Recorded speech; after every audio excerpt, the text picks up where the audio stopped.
আমার নাম অনিতা। 2020 সালের ঘটনা, যে কারণে আমরা আমাদের আগের বাড়িটি ছাড়তে বাধ্য হই। 2 দিন আগে ওপরতলার একটি বাচ্চা মারা যায়। অবশ্য ছাদের রেলিং গুলো ছোট ছিল, বাচ্চাটা খেলতে খেলতে রেলিং থেকে পড়ে মারা যায়। খুবই নির্মম মৃত্যু হয়েছিল। চোখ বের হয়ে গিয়েছিল, হাত পা ভেঙে গিয়েছিল, আর কলিজা ফেটে নাক দিয়ে রক্ত বের হয়ে গেছে। এরপরও তারা বাচ্চাটার পোস্টমর্টম করে। এরপর বাচ্চাটার দাফন করা হলে 2 দিন যাবৎ বাড়িটা বেশ ভার ভার লাগতো। ছাদে কাপড় শুকাতে গেলে মনে হতো বাচ্চাটা পেছন দিয়ে খেলছে। বারবার মনে হতো বাচ্চাটা সিঁড়ি দিয়ে নামছে। 3-4 দিন উপরতলা থেকে তার মায়ের কান্নার আওয়াজ আসতো। এরপর আমার সাথে যা হলো তা আমি কল্পনাও করতে পারিনি।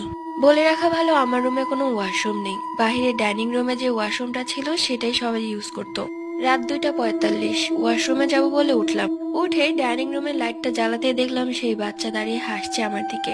আমি এক চিৎকার দিই, সঙ্গে সঙ্গে মা এসে দেখে সেখানে কেউ নেই।